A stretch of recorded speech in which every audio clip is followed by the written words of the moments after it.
फिलहाल मैं पहली बार आप सभी के लिए लेक्चर देंगी। मंच व्यवस्था द प्रिय विषय के साथ। ओम शांति। थैंक यू नंदा दीदी। मुझे याद है कि जब हम सेंटर पर आए तो इतने छोटे थे, दीदी की गोद में ही पले, और सेंटर पर बहनें थोड़ी थी, भाई भी थोड़े थे, तो हर कार्य दीदी कहते थे ये करो ये करो ये करो कर। तो पता ही नहीं चला करते करते कैसे बाबा ने दीदी ने सारे मास्टरी भर दी। बाबा को पता होता है कि कौन सी आत्मा से क्या सेवा लेनी है, तो सारी खूबियां बाबा ने भरी हुई है अपनी सेवा के लिए। बाकी इंस्ट्रूमेंट ही है हम, पर हम सेवा करते करते करते करते आगे बढ़ते गए और आप सभी बहनें जैसे जैसे बाबा की बनती गई, तो हम मेरे को बहुत बड़ा संकल्प आता है कि जैसे बाबा ने हमें तैयार किया है तो हमारी साथी बहनें भी ऐसी बन जाए, मेरे से भी ज्यादा होशियार बन जाए, एकदम परफेक्ट बन जाए, हमारा मणिनगर सब जन नंबर 1 बन जाए। अभी रिसेंटली मैं मधुबन से होके आई, ज्ञान सरोवर में कॉन्फ्रेंस थी, कल ही मैं रात को आई, कल सवेरे ही में आई।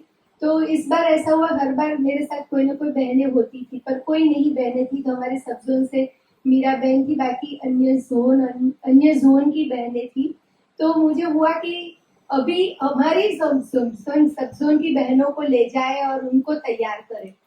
तो मधुबन में भी मंच की व्यवस्थाओं को देखने का बाबा ने सौभाग्य दिया हुआ है। दीदी की तो इतनी सारी विंग्स थी, तो नंदा बहन, नेहा बहन, मैं, हम तीनों बहनों को तो 2-2 विंग्स की सेवाएं रहती है। मंच की व्यवस्था की आज का ये टॉपिक है, लेकिन आज सवेरे से जितने भी हमने टॉपिक सुने उसका 1-2 मैं थोड़ा समराइज कर लेती हूँ। जैसे रुपेश भाई ने कहा कि हमें ऑन द स्पॉट तैयार होना चाहिए। मुझे याद है कि जब मैं ब्रह्मा कुमारी नई बनी थी, मुझे 6 महीना ही हुआ था और रक्षाबंधन का प्रोग्राम आया था। उषा दीदी के साथ धार्मिक प्रभाव के संतों महंतों को राखी बांधने जाना था, तो हम 1-2 जगह से राखी बांध के गाड़ी में से उतर रहे थे। मेरे हाथ में बास्केट था, उस समय तो बास्केट का जमाना था, तो बास्केट मेरे हाथ में था। तो मैं सुख शांति भवन के गेट के अंदर से भी तो आई, और जिसको स्वागत प्रवचन और संस्था का परिचय देने के लिए कहा था वो कुछ कारण से पहुंचे नहीं थे, तो मेरे हाथ से नेहा दीदी ने बास्केट ले लिया और कहा तुम जल्दी ऊपर हॉल में जा और संस्था का परिचय दे। मैंने जीवन में कभी संस्था का परिचय दिया नहीं था और कभी सुना भी नहीं था कि ब्रह्मा कुमारी का परिचय कैसे देना होता है, लेकिन मैं गई, बाबा का रूम वहां बाजू में ही था। बाबा को कहा चलो बाबा आप बोलने, मैं तो खड़ी रहूंगी, और मैंने अपनी बुद्धि से अपनी समझ से संस्था का परिचय दिया।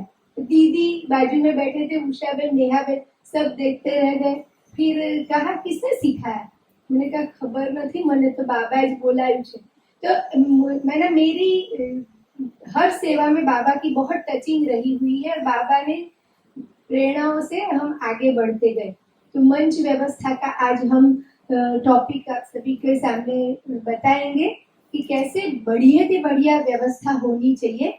कई बार कई प्रोग्राम खत्म होने के बाद कई भाई बहने, कई बहनें आके हम लोगों की प्रशंसा करते हैं, लेकिन हमें पता होता है कि हमारी कहाँ कमी रह गई थी, तो नेक्स्ट टाइम वो भूल नहीं होनी चाहिए, ये हम हमेशा ध्यान रखते हैं। इसीलिए करेक्शन करते करते करते बाबा खूबियां भरते जा रहे हैं। तो हमें सबसे पहले देखना है कि जब कोई भी कार्यक्रम करना है तो वो कार्यक्रम, आपको सबको ये पीपीटी मिल जाएगी, कोई फोटो नहीं खींचना, सारा हम आपको ग्रुप में भेजने वाले। रुपेश भाई की भी आ गई है, मेरी भी दे दूंगी, इसमें मुझे और करेक्शन करके आप लोगों को देना है, तो आप लोगों को सारा मटेरियल दे देंगे ताकि आप अच्छे से सुनो और जो लिखना चाहो लिखो।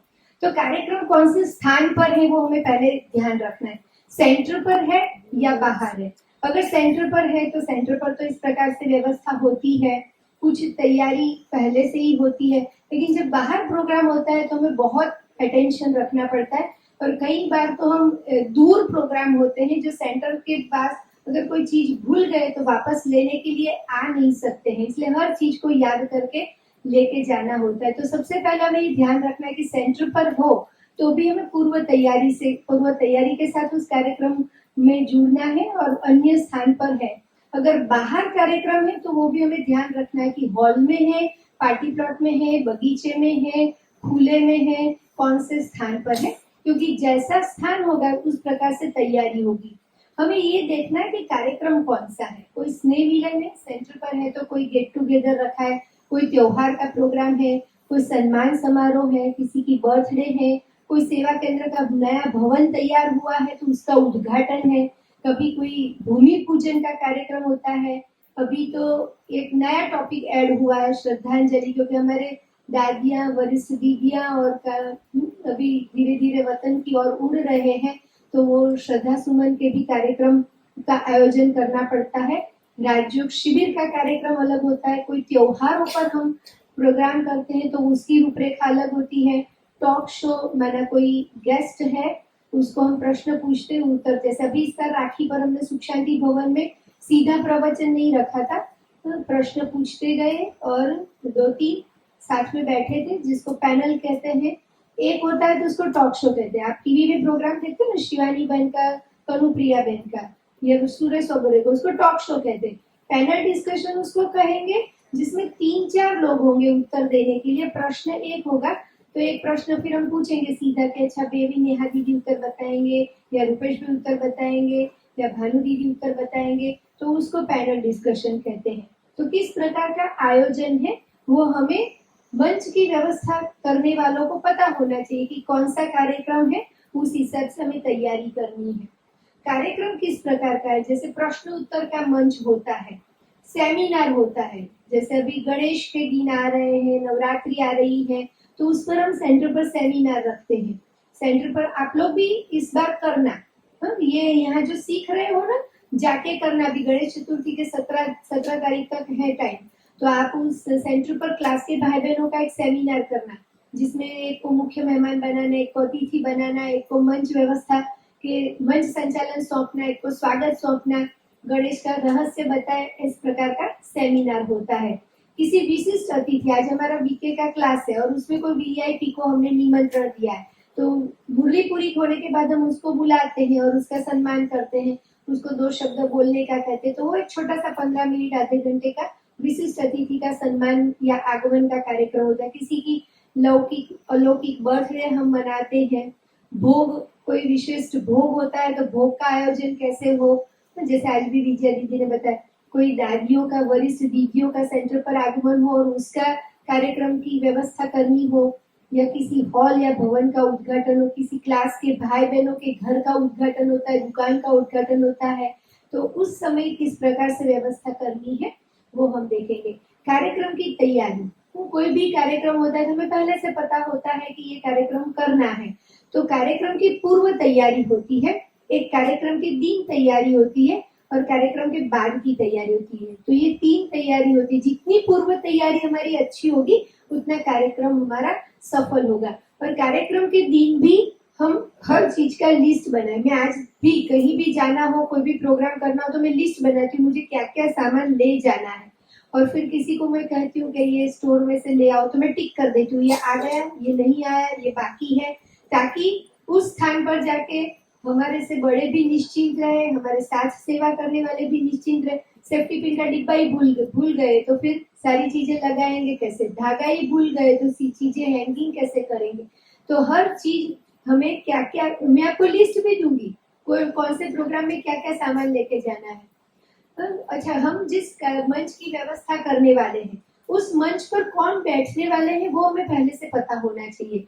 मुख्य वक्ता कौन है वही हमें पता नहीं होगा तो हम सीटिंग अरेंजमेंट कैसे करेंगे। मुख्य मेहमान कौन है ये भी हमें पता होना चाहिए, और दूसरे साथी में और मेहमान कौन बैठने वाले हैं यह भी ध्यान रहना चाहिए। स्वागत प्रवचन कौन करेगा, स्वागत नृत्य कार्यक्रम में है या नहीं है, स्वागत में फूल और बेज कौन देने वाले, उसका नाम कार्यक्रम की कॉपी में लिखा है नहीं लिखा है। अगर नहीं लिखा है तो हम पूछ ले कि भाई मुझे किसको ट्रे पकड़ानी है, मुझे किसको फूल के लिए ऑफर करना है, आभार विधि कौन करेंगे, योग मेडिटेशन का प्रोग्राम बीच में है या नहीं है, कौन कराएगा, मंच संचालन कौन करेंगे। क्योंकि स्टेज की व्यवस्था वालों का पूरा लाइजन होता है कोऑर्डिनेटर के साथ, और कोऑर्डिनेटर के आंख के इशारे पर हमें पीछे काम करना होता है। तो हम जब भी मंच की व्यवस्था की सेवा हमें मिले तो हमें कोऑर्डिनेटर के साथ पूरा लाइजन में रहना है, उनको हर चीज बतानी है, हमने ये तैयारी की है, आपको कुछ और चाहिए आपके कार्यक्रम में और कुछ एडिशन करेक्शन, क्योंकि एंड मोमेंट पे कोई वक्त चला जाता है, कोई कैंसिल हो जाता है, किसी के बदले कोई आ जाता है, तो हमें नेम प्लेट चेंज कर देनी पड़ती है। अभी मधुबन में गए तो हमने मधुबन में स्पोर्ट्स विंग का प्रोग्राम था, तो हमने सोचा कि भाई यूनिवर्सिटी के वाइस चांसलर आ रहे तो शशि दीदी के बाजू में उसको बिठाए, पर शशि दीदी की हेल्थ को देखते हुए हम 2 वरिष्ठ बीके बहनों को साथ में बिठाएंगे, क्योंकि बड़े होते हैं ना, उनको भी आजकल तबीयत के कारण किसी लौकिक वाले के साथ बिठा दो तो इनकी इन्फेक्शन लग जाए। तो जैसे दादियों की मंच है, तो दादियों के साथ उसकी सीटिंग अरेंजमेंट, दीदियों की सीटिंग अरेंजमेंट का भी हमें ध्यान रखना होगा, वो भी मैं आगे बताऊंगी कैसे करना है।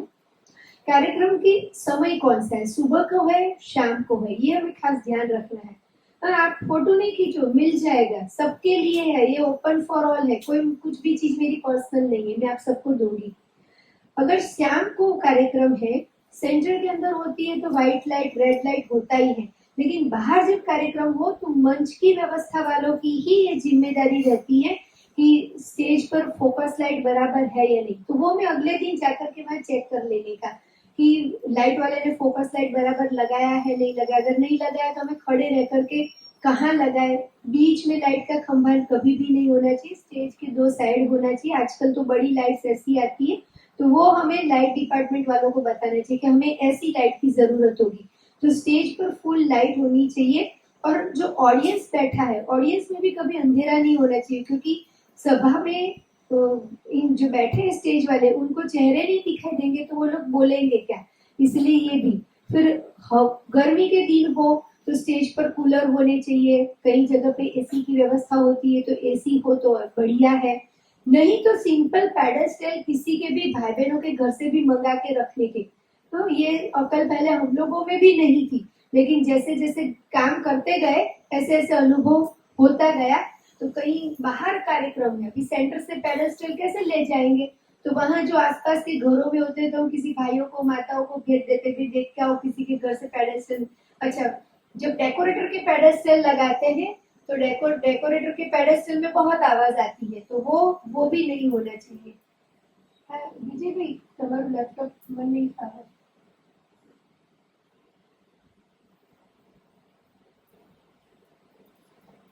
कोई बात नहीं, मेरे पास लिखत में भी है, हम पूरी दोनों तैयारी के साथ आते, कभी लैपटॉप चले न चले तो तो कार्यक्रम में हाँ, सुबह को है, शाम को है, रात्रि को है, ये हमें देखना है। और लाइट की व्यवस्था, मंच की व्यवस्था में हमें ये बात को भी ध्यान रखना है। कार्यक्रम की पूर्व तैयारी में सबसे पहले जो कार्यक्रम है वो कौन से थीम पर है, कौन सा कार्यक्रम है, तो उसका बैनर क्या रहेगा, स्टेज कितना बड़ा है, उसके माप, स्टेज के माप के हिसाब से वो प्रोग्राम का बैनर बनाना होता है। और सेंटर पर होता है तो बाबा का फोटो तो होता ही है, तो सेंटर के अंदर जब हॉल में है तो 2 साइड में से कोई एक साइड पर हम वो बैनर लगा सकते हैं। और आजकल तो सब फोल्डिंग स्टैंड में हम लगाए, प्रोग्राम पूरा हो जाए फिर निकल जाए। कई जगह पे मैं देखती हूँ ज्ञानामृत में फोटो आते हैं, तो बाबा का जो फोटो होता है फिर फ्लैक्स का बैनर बीच में लगा देते हैं, 2 साइड से 2 डोरी से ऐसे बांधते हैं, तो बैनर ऐसे हो जाता है, झुक जाता है, और बाबा का यहाँ तक का फोटो दिखाई देता है, तो वो अच्छा नहीं लगता है। बाबा का रिस्पेक्ट हमें रखना है, कभी भी बाबा को ढकना नहीं, अगर ढकना है तो फिर कंप्लीटली ढक के वहां पूरा ही ऐसा अच्छा व्यवस्था से डेकोरेशन करो ताकि वो समझ आए। या तो बाबा आधा दिखाई दे, आधा बैनर दिखाई दे, ऐसा कभी नहीं। बैनर को हो सके उतना साइड में रखो, आजकल तो सभी सेंटर पर टीवी होता है, तो टीवी में भी बैनर लगा सकते हो, या फ्लैक्स का बैनर भी लगाना है तो बाजू में साइड में स्टैंड पर भी लगा सकते हो। कार्यक्रम अगर बाहर है, हॉल सेंटर के हॉल में नहीं है, बाहर में है, तो स्टेज तैयार कराना जिम्मेदारी भी मंच व्यवस्था वालों की ही होती है, तो वो उसमें भाइयों की मदद लेनी पड़ेगी कि कितना बड़ा स्टेज बनाना है, क्या है। कार्यक्रम की रूपरेखा को ध्यान में रखते हुए हमें स्टेज बनाना पड़ेगा। मैं इधर आपको फोटो भी दिखाऊंगी, कभी हमें 2 स्टेप का स्टेज बनाना पड़ेगा, कल्चरल प्रोग्राम के लिए नीचे बनाना है, या कभी कोई सम्मान समारोह है तो नीचे दादियाँ वरिष्ठ दीदियाँ बैठेगी और सम्मानित भाई बहने पीछे बैठेंगे। तो कार्यक्रम कौन सा है उसको ध्यान में रखते हुए हर चीज की तैयारी करनी है। कभी कभी ऐसा होता है, एक दो बार मेरा अनुभव था कि हमने व्यवस्था कर ली, डेकोरेटर ने बांध दिया डोरी से, फिर हमको लगता है तो छोटा पड़ेगा तो हम उसको कहते भाई खोलो, तो वो खोलने के लिए तैयार होता है। तो ऐसे समय पर हमें अपनी बुद्धि का उपयोग करके उसको थोड़ा एक्सटेंड दो साइड से करके बढ़ा देने का। तो डेकोरेटर से काम जब करवाना है तो अगर नए हैं, अनुभव नहीं है, तो कोई भाइयों को साथ में रख लो या कोई अनुभवी आत्माओं से भी पूछ करके उसका माप साइज परफेक्ट बनाए। और जितना स्टेज परफेक्ट हमारा होगा, तो बाहर का जब लकड़ी का स्टेज होता है डेकोरेटर से करवाना होता है तो वो थोड़ा हमें खुद खड़े रह करके वो तैयार करवाना होता है, क्योंकि उसमें खीली लगी हुई होती है, उसके ऊपर वो तो लाल कपड़ा। चाय कॉफी आपके पास आ रही है, तो जिनको चाय चाहिए वो चाय आपके पास है। कॉफी के कोई थे? हाँ, सुरेखा दीदी कॉफी वाले एक दो ही है, तो आप उनके पास दो को कॉफी पहुंचा देना। तो ये है स्टेज डेकोरेटर से काम कराना। अगर हमारा कार्यक्रम कहीं बाहर पार्टी प्लॉट में है, कोई बाहर हॉल में है, तो जहाँ मेन गेट पर एंट्री होती है वहां पर स्वागत का एक बैनर जरूर लगाना है, ताकि उनको पता चले कि ये ब्रह्मा कुमारी का कार्यक्रम है या प्रजापिता ब्रह्मा कुमारी ईश्वरी विश्वविद्यालय आपका हार्दिक स्वागत करता है। प्रजापिता ब्रह्मा कुमारी ईश्वरी विश्वविद्यालय, नीचे स्वागत का एक बैनर लगा दो, बाहर झंडे जरूर लगाओ। और जिस रोड पर से आना होता है उस रोड पर भी साइन के लिए झंडे जरूर लगाए, रास्ते में वो लोकेशन उन लोगों को मिलता जाए। कार्यक्रम जिस दिन है उस दिन कोई सामान नहीं निकालो, उससे पहले ही सारा सामान निकाल करके थैले भर के तैयार रखो। मेरी एक आदत है कि अगले दिन ही तैयार करके मैं सेंट्रल के गेट के पास ही रख देती हूँ, ताकि सवेरे सीधा टेम्पो में या गाड़ी में लोड हो जाए। हा? तो हम जितना वेल प्रिपेयर होंगे उतना उस दिन थका नहीं होगा। और उस दिन अक्सर करके सुबह से ही सबने नई साड़ी पहन ली होती है, फिर मिट्टी वाली धूल वाली हो जाएगी। तो इस चीज का भी ध्यान रखना है, क्योंकि हमें मंच पर भी रहना है और जाके काम भी करना है। तो छोटी छोटी चीजों को भी हम अटेंशन रखेंगे। कार्यक्रम के दिन कैसे तैयारी करेंगे? कार्यक्रम के अनुरूप तैयारी करनी है।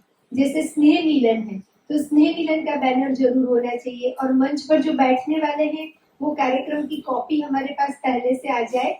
और उसमें जो मुख्य अतिथि है, एक उद्घाटक होता है, तो उद्घाटक को हमेशा बीच में बिठाया जाता है। जो ओपनिंग करने वाले हैं या मुख्य मेहमान है उसको बीच में बिठाया जाता है। उसके बाजू में हमारी वरिष्ठ दादी या दीदी होती है। उसके बाद में हमारे ऑनर्ड गेस्ट होते हैं जो अतिथि विशेष होते हैं, उसको बिठाए जाते हैं। और फिर मास मेडिटेशन वाले, आभार विधि वाले अक्सर करके, जैसे इस एंड पर मंच संचालन वाले हैं तो उस एंड पर आभार विधि वालों को बिठाना है। जब भी आप किसी को भी बैठक व्यवस्था कर दो, मंच व्यवस्था वालों को ही अरेंजमेंट सीटिंग की स्टेज की करनी होती है। तो आप नेम प्लेट लगाओ, वो हमेशा एक रिस्पेक्टेबल होगा। और वो जब व्यक्ति स्टेज पर आएगा वो अपना नाम पढ़कर के अपनी चेयर पे बैठेगा। और जब कोई बड़े व्यक्ति, मिनिस्टर है, गवर्नर है, राष्ट्रपति है, प्राइम मिनिस्टर है, हमारी दादियाँ उनसे भी बड़ी है, हमारी दीदियाँ उनसे भी बड़ी है, तो वो जब आए तो हम मंच वालों की ये व्यवस्था की जिम्मेदारी होती है। हम जो दो तीन लोग होते हैं तो वो एक उनके साथ जाए, उनकी चेयर या कुर्सी या सोफा को हम थोड़ा पीछे ले, वो बैठे तो थोड़ा हल्के से, रिवॉल्विंग कुर्सी है तो हल्के से थोड़ा सा धक्का लगा करके जितना हो सके उतना टेबल के पास। 3 प्रकार से स्टेज सज सकता है। एक होता है जो बड़ी टेबल लग जाती है, उसके आगे कपड़ा लग जाता है, जो उसको टेबल स्टेज कहते हैं। वो पहले शुरू में से बहुत बड़े प्रोग्रामों में करते थे, आजकल ये टेबल स्टेज बहुत कम बनता है। दूसरा सोफा और टीपोई लगती है। और तीसरा खाली चेयर रहती है। बहुत छोटे प्रोग्राम होते हैं तो खाली हम कुर्सी लगा देते हैं। तो जब कोई बड़ा सम्मान का प्रोग्राम है, समारोह है, ओपनिंग है, कोई बड़ा विशिष्ट फंक्शन है, तो हम जरूर हो सके तो टेबल वाला करे तो उसकी गरिमा अलग रहती है। क्योंकि आजकल हर प्रोग्राम हमारे peace of mind Om Shanti channel में हम भेजते हैं, लाइव भेजते हैं या रिकॉर्डिंग करके भेजते हैं, तो उसमें एक इम्पैक्ट उसकी एक अलग होती है। तो कार्यक्रम कौन सा है वो हमें देख करके तैयारी करनी है। फिर हम पहले से, क्योंकि स्वागत के फुल जैसे कोई कार्यक्रम है बड़ा, तो कोई एक सेंटर को जिम्मेदारी दी कि आपको मंच की व्यवस्था देखनी है, तो वो फूल तो वो सेंटर वाले मंगाने वाले होते, उनको उस दिन बहुत सारे काम होते, तो फूल के लिए कोई भाइयों को बोला होता है, तो हम हो सके तो उन भाइयों को मिलकर के फूल पहले से आ गए नहीं आ गए उसको ट्रे में सजा करके रख दें।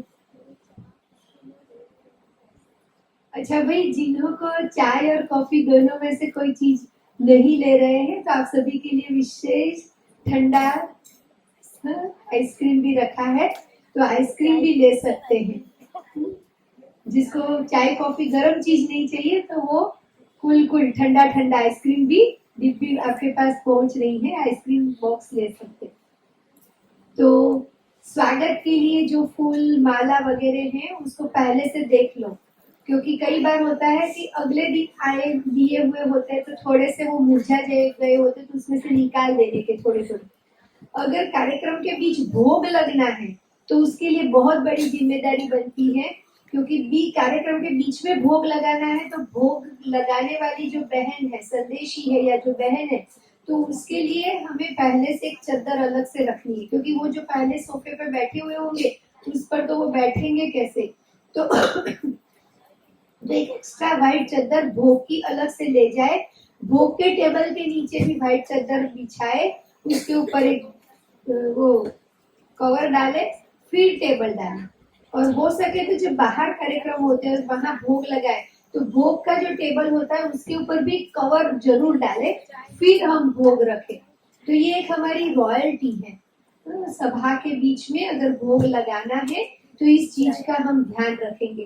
कार्यक्रम में जाने से पहले सारा जरूरी सामान पहले से, जैसे मैंने कहा, तैयार हो। मंच को तैयार करना है तो हम पहले से ये तय कर ले कि कितने बैठना है। तो परसों का ही मेरा एक्सपीरियंस सुनाऊं कि परसों स्पोर्ट्स विंग का समापन सत्र था, तो अगले दिन रात को मुझे बताया गया कि केवल 6 लोग हैं। हमने 6 लोगों के हिसाब से सोफे सेट किए थे, और सवेरे शिविर के दौरान मुझे फोन आया कि भाई 12 लोग हैं, 6 में से सीधे डबल हो गए, और मेडिटेशन हॉल का स्टेज छोटा, तो सडन ऑफ प्रोग्राम चेंज करके ऊपर के हॉल में ले जाना है, डिसीजन लेने का, और या कुर्सी लगानी है, सोफा हटाना है, तो आपको अक्सर करके ब्रह्मा कुमारी